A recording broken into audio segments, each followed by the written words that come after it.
Hi guys, എല്ലാവർക്കും നമസ്കാരം. ഞാൻ ആലിസ് മാത്യു. നിങ്ങൾക്ക് എല്ലാവർക്കും സുഖമാണോ? ഇവിടെ ഞാനും ഹസ്ബൻഡും സുഖമായിട്ടിരിക്കുന്നു. ഇന്ന് എനിക്ക് വന്നൊരു കമന്റിന് മറുപടി പറയാമെന്ന് വിചാരിക്കുകയാണ്. ഈ കമന്റ് അയച്ചിരിക്കുന്ന സഹോദരിയുടെ പേര് ഞാൻ മറച്ചു വെച്ചിരിക്കുകയാണ്. കാരണം എന്താണെന്നറിയാമോ, ഇദ്ദേഹത്തിന്റെ ഹസ്ബൻഡിന് എൻ്റെ വീഡിയോസ് ഒന്നും ഒട്ടും ഇഷ്ടമില്ല. അപ്പോൾ പുള്ളിക്കാരത്തി എന്നോടൊരു സജഷൻ ചോദിച്ചപ്പോൾ അതിന് ഞാൻ മറുപടി പറയുമ്പോൾ ഇനി കുടുംബകലഹമൊന്നും ഉണ്ടാക്കണമെന്ന് കരുതിയാണ് ഞാൻ പുള്ളിക്കാരിയുടെ പേര് മറച്ചു വെച്ചിരിക്കുന്നത് കേട്ടോ. അതുപോലെ തന്നെ ഞാൻ ഈ കമൻറ്റ് മുഴുവനായിട്ട് വായിക്കുന്നില്ല, കുറച്ച് നീണ്ട കമൻറ്റാണ്. അത് നിങ്ങൾക്ക് വേണമെങ്കിൽ ഒന്ന് പോസ് ചെയ്തിട്ട് വായിച്ച് നോക്കാവുന്നതാണ്. എങ്കിലും അതിന്റെ രത്ന ചുരുക്കം ഇതാണ്: ഈ സഹോദരി കല്യാണം കഴിച്ചിട്ട് 27 വർഷമായി ഒരു അടിമയെ പോലെയാണ് ജീവിക്കുന്നത്. ഹസ്ബൻഡ് ഒട്ടും കെയറിങ് അല്ല, പുള്ളിക്കാരത്തിയുടെ ഒരാഗ്രഹത്തിനും വില കൊടുക്കുകയില്ല, ഒരു ഗിഫ്റ്റ് പോലും ഇന്ന് വരെ വാങ്ങിച്ചു കൊടുത്തിട്ടില്ല. പുള്ളിക്കാരത്തി സ്വിറ്റ്സർലൻഡിൽ നേഴ്സാണ്, 56 വയസ്സായി, ഒന്ന് റിട്ടയർ ആകാനായിട്ട് ഇങ്ങനെ കൊതിച്ചിരിക്കുകയാണ്. ഇനിയെങ്കിലും ആഗ്രഹങ്ങളൊക്കെ നടത്തണമെന്ന് വിചാരിച്ച് ഈ ഫ്രസ്ട്രേഷന്റെയും ഈ സ്ട്രെസ്സിന്റെയും ഇടയ്ക്കിലും ആ സഹോദരി പറയുകയാണ് പുള്ളിക്കാരത്തിക്ക് ഹാപ്പി ആയിട്ട് എങ്ങനെ ജീവിക്കാം, പുള്ളിക്ക് ഡിവോഴ്സ് ഒന്നും വേണ്ട, പക്ഷെ ഹാപ്പി ആയിട്ട് എങ്ങനെ ജീവിക്കാമെന്ന് എന്തെങ്കിലും ടിപ്സ് ഉണ്ടോ എന്ന് ചോദിച്ചിരിക്കുകയാണ്. അതിന് മറുപടി പറയാമെന്ന് വിചാരിക്കുകയാണ്. ഈ സഹോദരിയുടെ അവസ്ഥ ശരിക്കും വിഷമിപ്പിക്കുന്ന ഒന്നാണ്. സ്വിറ്റ്സർലൻഡിൽ നേഴ്സായിട്ട് ജീവിച്ചിട്ടും ഇതുവരെ ഒരു ഗിഫ്റ്റ് പോലും വാങ്ങിച്ചു കൊടുക്കാതെ 27 വർഷങ്ങളായിട്ട് ഒരു അടിമയെ പോലെ ജീവിക്കുകയാണ് എന്നൊക്കെ പറയുമ്പോൾ ആ ഹസ്ബൻഡിനെ മൂരാഴ്ച എന്ന് പറഞ്ഞതിൽ ഞാൻ തെറ്റൊന്നും പറയത്തില്ല കേട്ടോ.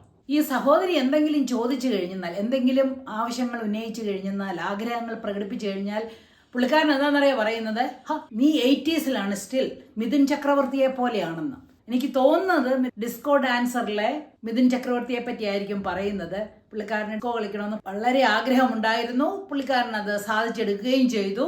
അപ്പൊ അതിനെ റിലേറ്റ് ചെയ്താ പറയുന്നതെന്നാണ് എനിക്ക് തോന്നുന്നത്. എന്റെ അഭിപ്രായത്തിൽ ആ മിഥുൻ ചക്രവർത്തിയെ പോലെ നമ്മൾക്ക് ഓരോരുത്തർക്കും ഓരോ ആഗ്രഹങ്ങൾ ഉണ്ടായിരിക്കണം. ആഗ്രഹം എന്ന് പറഞ്ഞു കഴിഞ്ഞാൽ ഒരു ഗോള് സെറ്റ് ചെയ്യുമ്പോൾ അത് സ്മാർട്ട് ഗോൾ ആയിരിക്കണമെന്ന് ഞാൻ നേരത്തെ പറഞ്ഞിട്ടുള്ളതാണ്.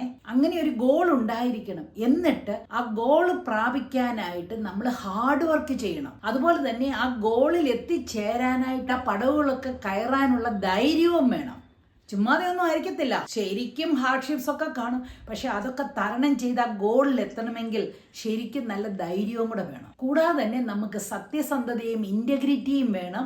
ദൈവം കാണിച്ചു തരുന്ന ഓപ്പർച്യൂണിറ്റീസ് ഒക്കെ വൈസായിട്ട് യൂസ് ചെയ്താൽ നമ്മൾക്ക് ഏത് ആഗ്രഹം ഉണ്ടെങ്കിലും അതിലെത്തിച്ചേരാനായിട്ട് സാധിക്കും. അല്ല, എന്റെ ഒരു സംശയം എന്നാണെന്നറിയാമോ, സഹോദരിയുടെ ഹസ്ബൻഡ് ഇപ്പോഴും 1960s ജീവിക്കുന്ന ഒരാളായിട്ടാണ് എനിക്ക് തോന്നുന്നത്. കാരണം എന്നാണെന്നറിയാമോ, ആ 1960s ഉള്ള ആൾക്കാര് അന്നൊന്നും ഈ ലിക്വിഡ് ക്യാഷ് ഒന്നും കയ്യിലില്ല. അപ്പോഴവർ കിട്ടുന്ന കാശൊക്കെ ഒന്ന് സ്വരൂപിച്ച് വെക്കാനായിട്ട് നോക്കും. ചെലവിനൊക്കെ അത്യാവശ്യത്തിന് മാത്രം ചെലവ് ചെയ്തിട്ട് ബാക്കിയുള്ള കാശൊന്ന് സൂക്ഷിച്ചു വെക്കണമെന്നുള്ളൊരു ആഗ്രഹത്തിൽ ജീവിച്ചവരാണ്. അങ്ങനെ കിട്ടുന്ന കാശൊക്കെ പരമാവധി സൂക്ഷിച്ചു വെക്കാനാണ് മിക്കവാറും ആൾക്കാരൊക്കെ അന്ന് ശ്രമിച്ചുകൊണ്ടിരുന്നത്. എന്നാൽ 21st സെഞ്ചുറി, ഈ 21ാം നൂറ്റാണ്ടിലെ ആൾക്കാർ എന്താ ചെയ്യുന്നത്? അവര് കുറച്ച് ദിവസം ജോലിയൊക്കെ ചെയ്യും, എന്നിട്ട് അവർക്ക് കിട്ടുന്ന വെക്കേഷൻസ് അല്ലെ അവധി ദിവസങ്ങളെല്ലാം അവര് നല്ല സുഖമായിട്ട് കാണേണ്ട കാഴ്ചകളും കണ്ട് 21st സെഞ്ചുറിയിലെ ആൾക്കാർ എന്താണെന്നോ ചെയ്യുന്നത്, അവർ അത്യാവശ്യത്തിന് ജോലി ചെയ്യും, എന്നിട്ട് കിട്ടുന്ന കാശ് കൊണ്ട് അവർ ലൈഫ് എൻജോയ് ചെയ്യും. എന്ന് പറഞ്ഞാൽ ബ്രാൻഡഡ് ഡ്രസ്സുകളോ ബാഗുകളോ ഷൂസുകളോ സ്മാർട്ട് ഫോണുകളോ എന്ന് വേണ്ട, എന്തെല്ലാം ബ്രാൻഡഡ് ആയിട്ടുള്ള സാധനങ്ങളുണ്ടോ അതെല്ലാം വാങ്ങിച്ച് അവർ എൻജോയ് ചെയ്ത് ജീവിക്കുകയാണ്. അപ്പോൾ ഇദ്ദേഹം ഭാര്യയെ 80s ആളാന്ന് പറയുന്നതിൽ എന്തർത്ഥം ഉണ്ടെന്ന് എനിക്കറിയത്തില്ല. ഒരു കാര്യത്തിനും പൈസയൊന്നും ചെലവാക്കാതെ ജീവിക്കുന്നത്.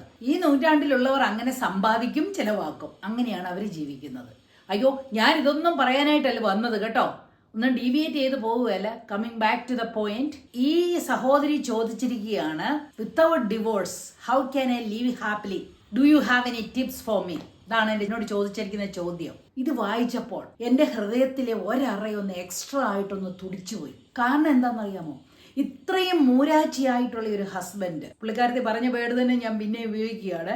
എന്ന് പറഞ്ഞു കഴിഞ്ഞാൽ ആരും ആ വേർഡൊക്കെ യൂസ് ചെയ്തു പോകും. കാരണം പുള്ളിക്കാരത്തിയുടെ ആഗ്രഹങ്ങൾക്ക് ഒന്നിനും ഒരു വില പോലും കൽപ്പിക്കാതെ, എന്ന് പറഞ്ഞു കഴിഞ്ഞാൽ ആ സ്ത്രീയോട് ഒരു റെസ്പെക്റ്റും ഇല്ല, ഒരു ഗിഫ്റ്റ് പോലും ഇതുവരെ വാങ്ങിച്ചു കൊടുത്തിട്ടില്ലെന്ന്. ഒന്ന് ഓർത്ത് നോക്കുക, 27 വർഷമായിട്ട് താൻ ഒരു അടിമ പോലെ ജീവിക്കുകയാണെന്ന്.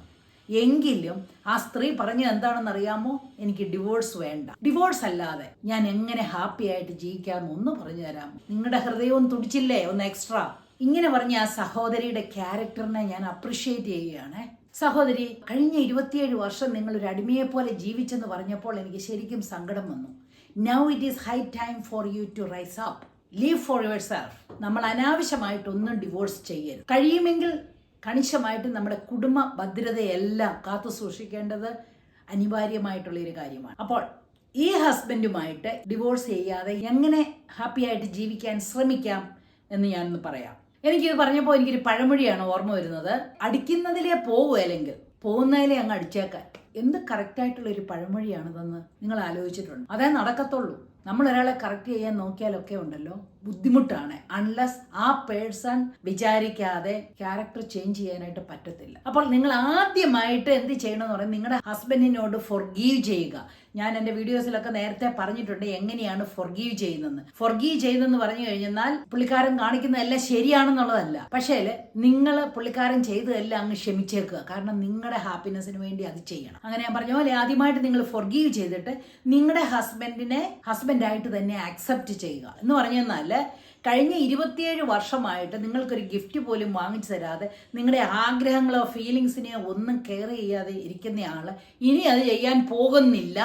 This is it. ഇത്രേ ഈ മനുഷ്യനെ കൊണ്ട് ചെയ്യാൻ സാധിക്കുള്ളൂ എന്ന് നിങ്ങൾ അങ്ങോട്ട് വിചാരിക്കുക, അക്സെപ്റ്റ് ചെയ്യുക. നമ്മൾക്ക് എപ്പോഴാണെന്നറിയോ ഫ്രസ്ട്രേഷനും സങ്കടവും വിഷമവും എല്ലാം വരുന്നത്? നമ്മൾ ആ മറ്റൊരാളിൽ നിന്ന് ഒത്തിരി എക്സ്പെക്ട് ചെയ്യും. കാരണം ഇദ്ദേഹം ഞാൻ ഒരുപാട് അങ്ങോട്ട് സ്നേഹിക്കുന്നുണ്ട്, അപ്പൊ എന്നെ സ്നേഹിക്കണം, സ്നേഹമായിട്ടുള്ള ഒരു സംസാരം വേണം, ഗിഫ്റ്റ് വാങ്ങിച്ചു തരണം, എവിടെയെങ്കിലും കൊണ്ടുപോകണം, ഒന്ന് ഹാപ്പി ആയിട്ട് രണ്ട് വർത്താനം പറഞ്ഞ് ചിരിക്കണം, ഇങ്ങനെയൊക്കെയുള്ള ആഗ്രഹങ്ങൾ നമ്മളങ്ങ് എക്സ്പെക്ട് ചെയ്യുവാണ്. നമ്മുടെ ഹസ്ബൻഡ് അല്ലേ. അപ്പോൾ അങ്ങനെ എക്സ്പെക്ട് ചെയ്തുകൊണ്ടിരിക്കുമ്പോൾ നമ്മൾക്കത് ലഭിക്കാതെ വരുമ്പോഴത്തെ പ്രയാസം പറഞ്ഞറിയിക്കാൻ വയ്യ കേട്ടോ. അപ്പോൾ എക്സ്പെക്ട് ചെയ്യാതെ ഇരിക്കുക. ഇല്ല, ഈ മനുഷ്യൻ ഇങ്ങനെയാണ്, ഇയാളിൽ നിന്നൊന്നും പ്രതീക്ഷിക്കേണ്ടെന്നോട്ട് തീരുമാനമെടുത്തേ. അപ്പോൾ നിങ്ങളുടെ ബർത്ത്ഡേയോ ആനിവേഴ്സറിയോ ഒക്കെ വരുമ്പോൾ നിങ്ങൾ ഒരിക്കലും എക്സ്പെക്ട് ചെയ്യുന്നില്ല നിങ്ങൾക്കൊരു പൂ കൊണ്ട് തരണമെന്നോ അല്ലെ എന്നതേലും ചെറിയൊരു ഗിഫ്റ്റ് ആണെങ്കിലും വാങ്ങിച്ചു തരണമെന്നോ ഒന്നും ആഗ്രഹിക്കുന്നില്ല. അപ്പൊ നമുക്ക് വിഷമം വരത്തില്ല, പുള്ളിക്കാരൻ തരത്തില്ല അല്ലേ. പുള്ളിക്കാരനെ അങ്ങനെ അങ്ങോട്ട് ഫോർഗീവ് ചെയ്യുക, എന്തെങ്കിലും കാരണമാകട്ടെ. ഇവിടെ നമ്മുടെ സന്തോഷമാണ്, നമ്മുടെ മെന്റൽ ഹെൽത്ത് ആണ് നമുക്ക് ആവശ്യമെന്ന് ഓർക്കണം. പിന്നെ സഹോദരി ഒരു നേഴ്സല്ലേ, അപ്പൊ ഞാൻ പ്രത്യേകിച്ച് പറയണ്ടല്ലോ കെയറിങ്ങും കമ്പാഷനും ഒക്കെ ഉള്ളത്. ആ കെയറിങ്ങും കമ്പാഷനും നിങ്ങളുടെ കുഞ്ഞുങ്ങളുടെ അച്ഛനല്ലേ എന്ന് വിചാരിച്ച് ഫോർഗീവ് ചെയ്യുക. എനിക്കറിയാം വിഷമമുള്ള കാര്യമാണ്, ഒന്നും ഇദ്ദേഹത്തിൽ നിന്ന് എക്സ്പെക്ട് ചെയ്യരുത്. പിന്നെ ഈ ഹസ്ബൻഡ് പ്രായങ്ങളും സജഷനും ഒന്നും കേൾക്കുന്നില്ല, അംഗീകരിക്കുന്നില്ല എന്ന് പറഞ്ഞെന്നാലും നിങ്ങൾ എന്തെങ്കിലും ചെയ്യാൻ പോവുകയാണെങ്കിൽ അത് പറഞ്ഞിരിക്കാം. കാരണം നമ്മുടെ ഭാഗം എപ്പോഴും ക്ലിയർ ആയിട്ടിരിക്കാനായിട്ട് നോക്കും. ഫോർ എക്സാമ്പിൾ ഞാൻ പറയാം, നിങ്ങളൊരു നേഴ്സാണ്, അത്യാവശ്യത്തിന് കാശെല്ലാം ഉണ്ട്, പിള്ളേരൊക്കെ പ്രായമായി, അവർക്ക് പഠിത്തമൊക്കെ കഴിഞ്ഞു. അപ്പൊ ഇച്ചിരി കാശൊക്കെ മിച്ചം വന്നപ്പോൾ പണ്ട് മുതലേ ഉള്ള ഒരു ആഗ്രഹമാണ് ഒരു BMW കാർ വാങ്ങണം. ആ കാർ വാങ്ങണമെന്ന് പറയുമ്പോൾ തൊട്ട് ഹസ്ബൻഡ് പെടല് തിരിക്കാൻ തുടങ്ങും ഇല്ലേ. എന്നിട്ട് പറയും നീ ആ ഹോണ്ട സിവിക് ഓടിച്ചോണ്ട് അങ്ങോട്ട് പോയാൽ മതി. അതെന്താ ഓടിച്ചാൽ പോകത്തില്ലേ, ജപ്പാൻ മെയ്ഡ് കാറാണ്, പിന്നെ എന്തിനാ ഇപ്പൊ ഈ BMW ആവശ്യമെന്ന് ചോദിക്കും. അപ്പോൾ നിങ്ങൾ സൗമ്യമായിട്ട് പറയണം, ഇല്ല എനിക്കൊരു BMW കാർ വേണം, നമുക്ക് അതിനുള്ള കാശുണ്ട്, ഞാൻ കാർ വാങ്ങിക്കാൻ പോവാണ്, നിങ്ങളും കൂടെ വരുന്നോന്ന് ചോദിക്കണം. എനിക്കറിയാം ഇങ്ങനെ ഒരു സ്ട്രോങ് ആയിട്ടുള്ളൊരു ഡിസിഷൻ എടുക്കാനായിട്ട് ഭൂരിപക്ഷം മലയാളികൾക്കും വിഷമമുള്ള കാര്യങ്ങൾ തന്നെയാണ്. പക്ഷെ ഒരു കാര്യം ഓർക്കണം, 27 വർഷമായിട്ട് നിങ്ങളെല്ലാം സാക്രിഫൈസ് ചെയ്തിരിക്കുകയാണ്. എന്നിട്ട് ഹസ്ബൻഡ് വന്നില്ല എന്നെ എടുക്കണമെന്ന് അറിയാമോ, കാർ വാങ്ങിക്കാൻ പോകാന്ന് പറഞ്ഞു പോയി കാർ വാങ്ങിച്ചു കൊണ്ടുവരണം. അല്ലാതെ ഹസ്ബൻഡിനോട് പറയാതെ കാർ വാങ്ങിച്ചും വീട്ടിൽ കൊണ്ട് ഇട്ട് കഴിയുമ്പോൾ ഹസ്ബൻഡ് കാണട്ടെ എന്ന് വിചാരിക്കരുത് കേട്ടോ. അത് തെറ്റാണെന്നേ ഞാൻ പറയത്തുള്ളൂ. പറഞ്ഞിട്ട് പോയി വാങ്ങിക്കുക, അതിനുള്ള സ്ട്രോങ് ഡിസിഷൻ നിങ്ങൾ എടുക്കണം. ഹസ്ബൻഡിന് എന്നാ പറയാൻ പറ്റും, നിങ്ങൾ വർക്ക് ചെയ്ത് നിങ്ങൾ കാശുണ്ടാക്കിയതാണ്, അപ്പൊ നിങ്ങൾക്കൊരു കാർ വാങ്ങണമെന്ന് പറയുമ്പോൾ അതിനുള്ള സ്വാതന്ത്ര്യം നിങ്ങൾക്ക് വേണം. അല്ലാതെ BMW മുറ്റത്ത് കൊണ്ടുവന്ന് ഇട്ടതിന് ശേഷമല്ല ഹസ്ബൻഡ് അത് അറിയേണ്ടത് കേട്ടോ. കാരണം നമ്മൾ നേഴ്സസ് ആണ്, കെയറിംഗ് ആണ്, കമ്പാഷനേറ്റ് ഉള്ള ഹൃദയമുള്ളവരാണ്, മറക്കരുത്. ഇനി രണ്ടാമത്തെ കാര്യം എന്താണെന്ന് വെച്ചെന്നാൽ, നിങ്ങൾ നേഴ്സ് ആയതുകൊണ്ട് നിങ്ങൾക്ക് നല്ല ശമ്പളമുണ്ട്, നിങ്ങൾക്ക് മണി മാനേജ് ചെയ്യാനുള്ള സ്വാതന്ത്ര്യം ഉണ്ടോ? ജോയിന്റ് അക്കൗണ്ട് ആയിരിക്കാം, എങ്കിലും ഒരു 100 രൂപ എടുത്തു കഴിഞ്ഞാൽ അതിന് കണക്ക് ബോധിപ്പിക്കണം, അല്ലെങ്കിൽ അതിനുള്ള വഴക്ക് കേൾക്കണം, അങ്ങനെയൊക്കെയുള്ള ഒരു പ്രശ്നങ്ങളുണ്ടോ? സപ്പോസ് ഭർത്താവ് അത്രയും കൺട്രോളിങ് ആണ്, നിങ്ങളാണ് കൂടുതൽ ഏൺ ചെയ്യുന്നത്, എന്തിനുമായിട്ട് നിങ്ങൾ ഏൺ ചെയ്യുന്നുണ്ട്, അപ്പോൾ അത് ചെലവാക്കാനായിട്ട് നിങ്ങൾക്ക് സ്വാതന്ത്ര്യമില്ലെങ്കിൽ 27 വർഷം നിങ്ങൾ സഹിച്ചെന്ന് ഓർത്തോണം, അതിനകത്ത് ഒരു തെറ്റുമില്ല. പോയിട്ട് നിങ്ങളുടെ പേര് നിങ്ങൾ തന്നെ സ്വന്തമായിട്ടൊരു അക്കൗണ്ട് സ്റ്റാർട്ട് ചെയ്യണം. നിങ്ങളുടെ പേച്ചൊക്കെ അതിനകത്തോട്ട് വരട്ടെന്നേ. അപ്പോൾ നിങ്ങൾക്ക് ഇഷ്ടമുള്ള പോലെ നിങ്ങൾക്ക് ചെലവഴിക്കാനായിട്ട് പറ്റൂല്ലേ. ഇനി മൂന്നാമതായിട്ട് കാര്യം പറയാനുള്ളത്, നിങ്ങളുടെ ബർത്ത്ഡേയോ ആനിവേഴ്സറിയോ ഒക്കെ വരുമ്പോൾ ഇദ്ദേഹം നിങ്ങൾക്ക് ഇനിവേ ഒരു ഗിഫ്റ്റും തരത്തില്ലെന്നുള്ള അറിയും. നിങ്ങൾ പോയിട്ട് നിങ്ങൾക്ക് ഇഷ്ടമുള്ള ഈ ഒരു കാര്യം, വില കൂടിയതാവട്ടെ വില കുറഞ്ഞതാവട്ടെ, അഫോർഡ് ചെയ്യാൻ പറ്റുന്നത് പോയി വാങ്ങിച്ചുകൊണ്ട് വന്നിട്ട് തന്നെത്താനെ പറയണം, ഇതെൻ്റെ ബർത്ത്ഡേ ഗിഫ്റ്റാണ്, ഇതെൻ്റെ ആനിവേഴ്സറി ഗിഫ്റ്റാണ് എന്നിട്ട് സന്തോഷിക്കുക. കാരണം പുള്ളിക്കാരൻ വാങ്ങിച്ചു തരത്തില്ല, എന്തോ ചെയ്യാനായിട്ടാ. പറഞ്ഞു നോക്കി, കരഞ്ഞു നോക്കി, വഴക്ക് പിടിച്ചു നോക്കി, ഒരു രക്ഷയില്ല. തന്നെത്താനെ വാങ്ങിക്കുക. അതുപോലെ തന്നെ നിങ്ങൾക്ക് ഗിഫ്റ്റ് വാങ്ങി തന്നില്ലെന്നും പറഞ്ഞുകൊണ്ട് ഹസ്ബൻഡിനെ നാഗ് ചെയ്യാനായിട്ട് പോകരുത്. കാരണം നിങ്ങൾ ഓർക്കണം, നിങ്ങൾ ഫൊർഗീവ് ചെയ്തതാണ് ആ മനുഷ്യനെ. ആ മനുഷ്യൻ ഏതവസ്ഥയിലിരിക്കുന്നോ അതുപോലെ നിങ്ങൾ അങ്ങ് സ്വീകരിച്ചിരിക്കുകയാണ്. അതുപോലെ തന്നെ ഗിഫ്റ്റ് വാങ്ങിച്ചുകൊണ്ട് വന്നു കഴിഞ്ഞാൽ ഹസ്ബൻഡിനോട് പറയണം, ഞാൻ എൻ്റെ പേർക്ക് ഒരു ഗിഫ്റ്റ് ചെയ്യാൻ വാങ്ങിച്ചുകൊണ്ട് വന്നതാണ് എന്ന് പറയണം. എന്നാണെങ്കിലും ഇങ്ങനെയൊക്കെ ചെയ്ത് പറയാൻ ഹസ്ബൻഡുമായിട്ടുള്ള കമ്മ്യൂണിക്കേഷൻ നശിപ്പിക്കരുത്. കണിശമായിട്ടും സത്യസന്ധമായിട്ട് പുള്ളിക്കാരനോട് കമ്മ്യൂണിക്കേറ്റ് ചെയ്യേണ്ടത് അത്യാവശ്യമാണ് കേട്ടോ. നമ്മളങ്ങ് പിണങ്ങി പോകാനായിട്ടല്ല ചെയ്യേണ്ടത്. അതുപോലെ തന്നെ വേറൊരു കാര്യം കൂടെ ചെയ്യാം. ഹസ്ബൻഡിൻ്റെ ബർത്ത്ഡേക്കും ആനിവേഴ്സറി ഡേറ്റിനും ഒക്കെ നിങ്ങളൊരു ചെറിയൊരു ഗിഫ്റ്റ് വാങ്ങിച്ച് പുള്ളിക്കാരനങ്ങ് കൊടുക്കുന്നേ. എപ്പോഴും അവിടെ നിന്ന് ഇങ്ങോട്ട് കിട്ടണമെന്ന് വിചാരിക്കാതെ നിങ്ങൾ വാങ്ങിച്ചു കൊടുക്കുക. എന്നിട്ടൊന്ന് വിഷ് ചെയ്യുക. ഹാപ്പി ബർത്ത്ഡേ എന്നോ ഹാപ്പി ആനിവേഴ്സറി എന്നോ ഒക്കെ പറഞ്ഞൊന്ന് വിഷ് ചെയ്യുകയോ ഒന്ന് ഹഗ് ചെയ്യുകയോ ഒരു കിസ് ചെയ്യുകയോ ഒക്കെ ചെയ്യണം. എന്താ നിങ്ങളെ തള്ളി മാറ്റുമോ അയാൾ? അങ്ങനെയൊന്നും ഞാൻ വിചാരിക്കുന്നില്ല കേട്ടോ. അങ്ങനെയൊക്കെ ചെയ്തെന്നാൽ ഒരു വേള ഇദ്ദേഹത്തിന് പരിവർത്തനം ഉണ്ടാകാൻ ചാൻസ് ഉണ്ട് കേട്ടോ. ഇനിയും പിന്നെ വേറൊരു കാര്യം കൂടെ ചെയ്യാം. വീക്കെൻഡ് അവധി ആയിരിക്കുമല്ലോ, അല്ലെങ്കിൽ ലോങ് വീക്കെൻഡ് കിട്ടുമ്പോൾ 2-3 ദിവസം അവധി ഉള്ളപ്പോൾ, അല്ലെ 2 ദിവസമാണെങ്കിലും മതി, അവധി ഉള്ളപ്പോൾ എവിടെയെങ്കിലും ഒരു ടൂറിന് പോകാനായിട്ട്. ടൂർ എന്ന് പറഞ്ഞാൽ ദൂരെയൊന്നും പോകേണ്ട കാര്യമില്ല. അത്യാവശ്യം ദൂരെയുള്ള സ്ഥലങ്ങളിൽ എവിടെയെങ്കിലും പോകാനായിട്ടൊന്ന് പ്ലാൻ ചെയ്യണം. പ്ലാൻ ചെയ്താൽ ഈ ഹസ്ബൻഡ് വരത്തില്ല, കാരണം പുള്ളി 60s നിൽക്കുന്നതേ ഉള്ളൂ. നിങ്ങൾ ആദ്യമായിട്ട് ചെയ്യുകയാണെങ്കിൽ നിങ്ങൾ ഏതെങ്കിലും ഒരു ഫ്രണ്ടും ഫാമിലിയും ഒക്കെ ആയിട്ട്, അവർ ഫാമിലി ആയിട്ടോ ആരെങ്കിലും പോകുന്നുണ്ടെങ്കിൽ, നമ്മൾ ജോലി ചെയ്യുന്നിടത്തൊക്കെ എത്ര ഫ്രണ്ട്സ് കാണും നമുക്ക്, അവരുമായിട്ട് നമുക്ക് ഇങ്ങനെ പോകാമെന്ന് പ്ലാൻ ചെയ്യണം. എന്നിട്ട് ഹസ്ബൻഡിനോട് ഒന്ന് പറയണം, ഈ വീക്കെൻഡ് നമുക്ക് അവധിയാണ്, നിങ്ങൾക്കും അവധിയല്ലേ, ഇന്നവരൊക്കെ പോകുന്നുണ്ട്, ആ കൂട്ടത്തിൽ നമുക്കൂടെ പോകണം, നമുക്കൂടെ പോകാമോ എന്നൊന്നും ചോദിക്കണ്ട, പോകണമെന്ന് പറയണം. ഹസ്ബൻഡ് അന്നേരം ചുമ്മാ എക്സ്ക്യൂസസ് ഒക്കെ പറഞ്ഞെന്നിരിക്കും, ദേഷ്യപ്പെട്ടെന്നിരിക്കും, സമ്മതിക്കത്തില്ലായിരിക്കും. പക്ഷെ നിങ്ങൾ പറയണം, നിങ്ങൾ വന്നില്ലേ വരണ്ട, ഞാൻ അവരുടെ കൂടെ പോകുമെന്ന് പറയണം.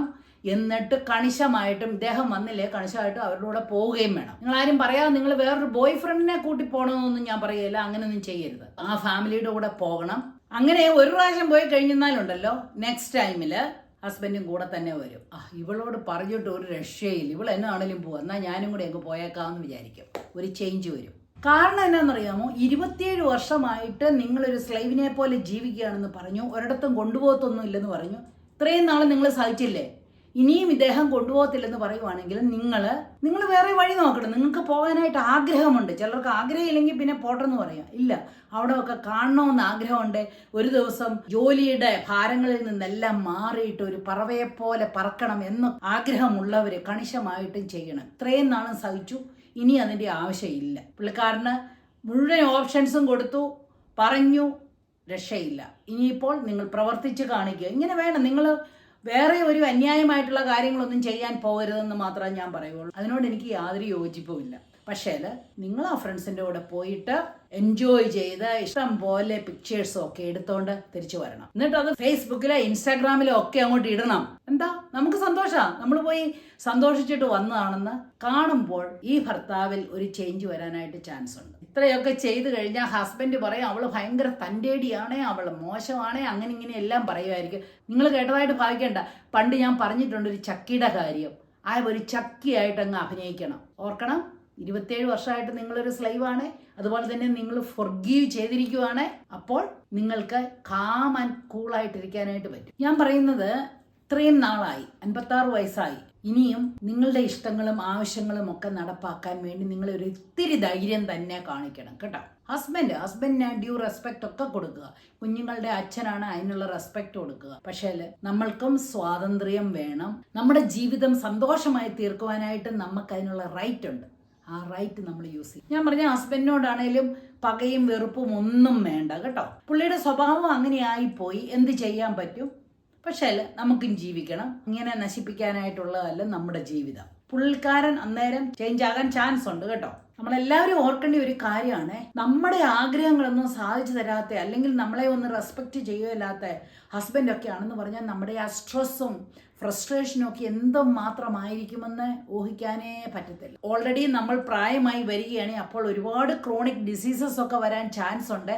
ഈ ക്രോണിക് ഡിസീസസിൻ്റെ എല്ലാം ഒരു റിസ്ക് ഫാക്ടർ എന്ന് പറയുന്ന സ്ട്രെസ്സും ഫ്രസ്ട്രേഷനും എല്ലാമാണ്.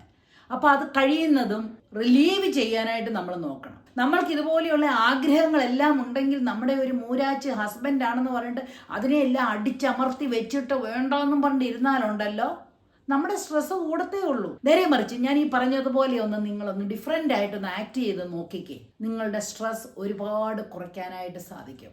അതുപോലെ തന്നെ ഭാഗ്യം ഉണ്ടെങ്കിൽ നിങ്ങളുടെ ഹസ്ബൻഡ് ചേഞ്ച് ആവുകയും ചെയ്യും.